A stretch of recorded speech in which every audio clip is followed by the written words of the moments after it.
Senior صحافی اور تجزیہ کار جاوید چودھری کے مطابق ربڑ آخری کوشش تھی۔ وہ لیبارٹری میں ربڑ بنانا چاہتا تھا۔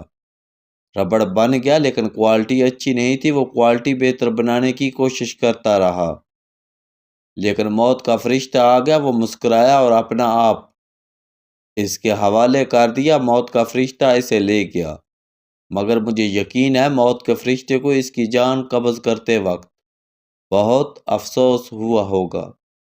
وہ اس سے آنکھ نہیں ملا پایا ہوگا۔ وہ ایک ایسے انسان کی آنکھ میں آنکھ کیسے ڈالتا جس نے اللہ کے دیے ہوئے ایک ایک لمحے کو استعمال کیا، جس نے اپنی زندگی دوسروں کی زندگی بہتر بنانے کے لیے وقف کر دی۔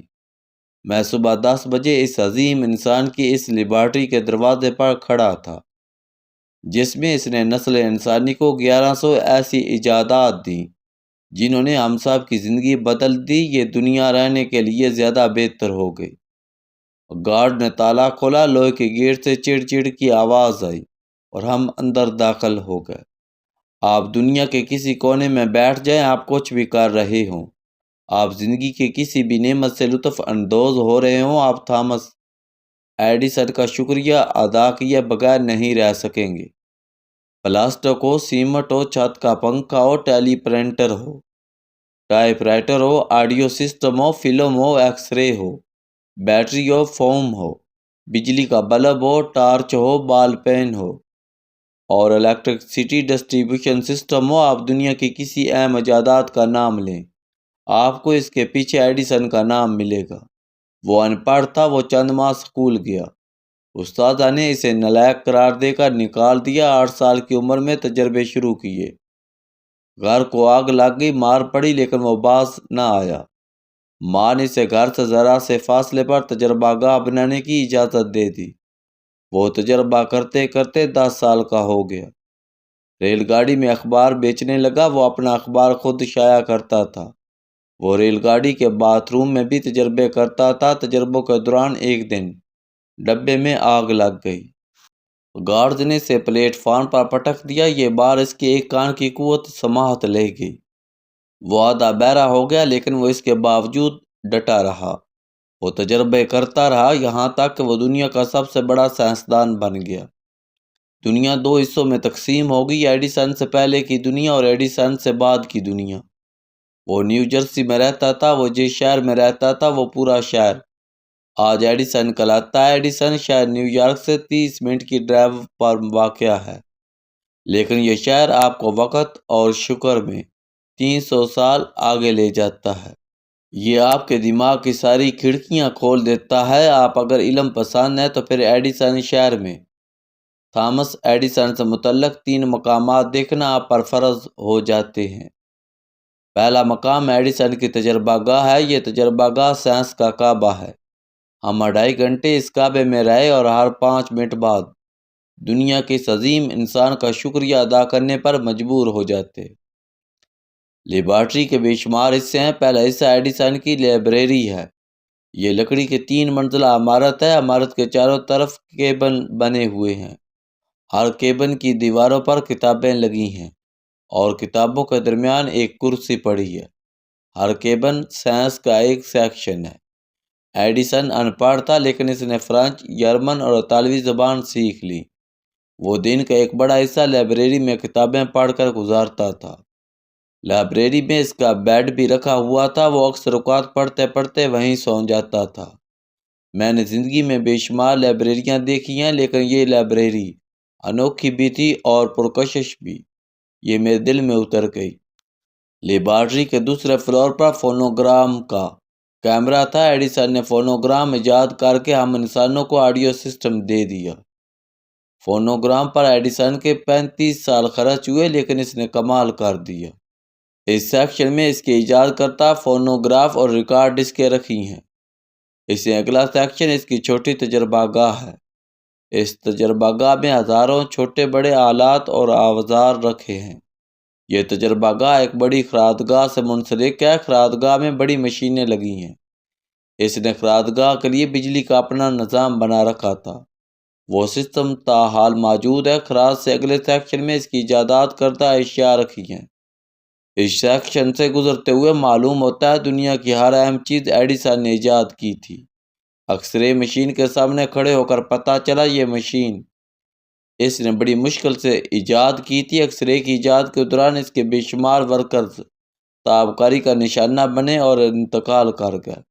وہ خود بھی تابکاری کا شکار رہا، لیکن جب ایکس رے ایجاد ہو گیا تو اس نے یہ ایجاد عام کر دی۔ دنیا کا کوئی بھی شخص اور کوئی بھی کمپنی ایکس رے مشین بنا سکتی تھی۔ یہ اس کی ذات کا کھلا پن اور فراخ دلی تھی۔ ایڈیسن کی تجربہ گاہ کا دوسرا اہم مقام کیمسٹری لیب تھا۔ یہ لیب لیبارٹری کے احاطے میں ایک الگ کمپاؤنڈ میں قائم تھی۔ ہم کیمسٹری لیب میں داخل ہونے لگے تو گائیڈ نے اعلان کیا، آپ دنیا کے ایک ایسے مقام میں داخل ہو رہے ہیں جس نے پوری دنیا کا لیونگ سٹینڈرڈ بدل دیا۔ یہ لیب انسانوں کی بہت بڑی محسن ہے۔ ہم اندر داخل ہوئے۔ یہ کسی سائنس کالج کی لیبارٹری جتنی لیب تھی، لیکن اس میں دنیا کی بڑی بڑی ایجادات وقوع پذیر ہوئی تھی۔ Battery, torch, X ray, phonogram کی ڈسک اور ربڑ سمیت بے شمار ایجادات نے اس لیب میں آنکھ کھولی تھی۔ لیب میں تمام اشیاء یوں کی توں رکھی تھی۔ شیشے کے جاروں میں کیمیائی مادے بھی اسی طرح رکھے تھے، اور میزوں پر ٹوپیں اور اوزار بھی ایڈیسن کا انتظار کر رہے تھے۔ لیبارٹری کے شیشے دھو دیا تھے۔ گائیڈ نے بتایا ایڈیسن کے حریف پہاڑی پر دوربینیں لگا کر اس کے کام کی جاسوسی کرتے رہتے تھے۔ ایڈیسن نے ان جاسوسوں سے بچنے کے لیے شیشے دھو دیا کر دیے تھے۔ یہ لیبارٹری سردیوں اور موسم بہار میں قابل برداشت ہوتی تھی، لیکن یہ گرمیوں میں ناقابل برداشت حد تک گرم ہو جاتی تھی۔ مگر اس کے باوجود ایڈیسن اور اس کے ساتھی کام کرتے رہتے تھے۔ لیبارٹری کے سین میں سیاہ رنگ کا وہ اسٹوڈیو بھی موجود تھا جس میں ایڈیسن نے پہلی موشن فلم بنائی تھی۔ یہ اسٹوڈیو دنیا میں سینما کی بنیاد تھا، اور وہاں ایڈیسن کا بنایا ہوا دنیا کا پہلا بلب اور پہلا ٹائپ رائٹر بھی موجود تھا۔ لیبارٹری کا ایک ایک انچ اس کی جینیس ہونے کی دلیل تھا، اور آپ ہر جگہ رک کر دنیا کے اس عظیم انسان کا شکریہ ادا کرنے پر مجبور ہو جاتے تھے۔ ایڈیسن کا گھر تیسرا قابل زیارت مقام تھا۔ یہ گھر لیبارٹری سے 5 منٹ کی ڈرائیو پر واقع تھا۔ یہ 29 کمروں کا محل نما گھر تھا۔ یہ گھر اس نے اپنی دوسری بیگم کے لیے خریدا تھا۔ گھر کے دائیں بائیں وسیع جنگل تھا۔ 50 فٹ اونچے چیڑ کے درخت تھے۔ درختوں کے درمیان چہل قدمی کے لیے راستے بنے تھے۔ گھر کے چاروں اطراف وسیع لان تھا۔ لان میں پھولوں کے کتے اور بیلوں کی لمبی باڑ تھی۔ گھر اندر سے بادشاہوں کی رہائش گاہ لگتا تھا۔ دیواروں پر قیمتی پینٹنگز لگی تھی۔ فرنیچر اور کراکری انتہائی قیمتی تھی۔ قالینیں اور صوفے 100 سال پورے کر چکے تھے، لیکن اس کے باوجود محسوس ہوتے تھے جیسے ایڈیسن ابھی یہاں سے اٹھ کر گیا ہے اور وہ کسی بھی وقت واپس آ جائے گا۔ ایڈیسن کی ہیٹ چھڑیاں، بوٹ اور کپڑے بھی سلیقے سے رکھے تھے۔ کچن اور ڈائننگ روم بھی قابل استعمال محسوس ہوتا تھا۔ اسٹڈی میں رائٹنگ ٹیبل رکھی تھی اور دیواروں میں کتابوں کی شیلفیں تھیں۔ وہ مطالعہ کے رسیاں تھے۔ شاید اس لیے اس کے گھر اور لیبارٹری دونوں جگہوں پر ہزاروں کتابیں موجود تھیں۔ وہ ایک باذوق انسان تھا۔ اس کا ذوق اور نفاست گھر کی ایک ایک چیز سے جھلک رہی تھی۔ گھر کے پچھواڑے میں 2 قبریں تھیں۔ ایک قبر میں ایڈیسن اور دوسری میں اس کی اہلیہ۔ دونوں قبریں زمین کی سطح پر 6 انچ اونچی تھیں۔ پتھر کے سلیٹی رنگ کی سل پر دونوں کے نام، تاریخ پیدائش اور انتقال کا سن تحریر تھا۔ سرانے پھولوں کے درخت لگے تھے۔ ہم قبر پر پہنچے تو شکور عالم صاحب نے فاتحہ کے لیے ہاتھ کھڑے کر دیے۔ وہ دعا پڑھ کر فارغ ہوئے تو میں نے پوچھا، سر کیا غیر مسلم کی فاتحہ پڑھی جا سکتی ہے؟ شکور صاحب نے فرمایا، میں نے کسی غیر مسلم کی فاتحہ نہیں پڑھی، میں نے انسانوں کے محسن کا شکریہ ادا کیا ہے۔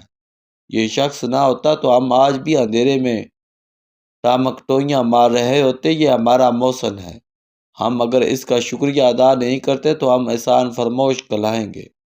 میں نے شکور عالم صاحب سے اتفاق کیا، زور سے تھینک یو ایڈیسن کا نعرہ لگایا اور ایڈیسن کی قبر کو سلوٹ کر دیا۔ وہ شخص حقیقتاً پوری دنیا کے سلوٹ کا حقدار تھا۔ وہ نہ ہوتا تو شاید ہم اتنی شاندار دنیا میں نہ ہوتے۔ ہماری راتیں شاید آندھی اور دن شاید بے رنگ ہوتے۔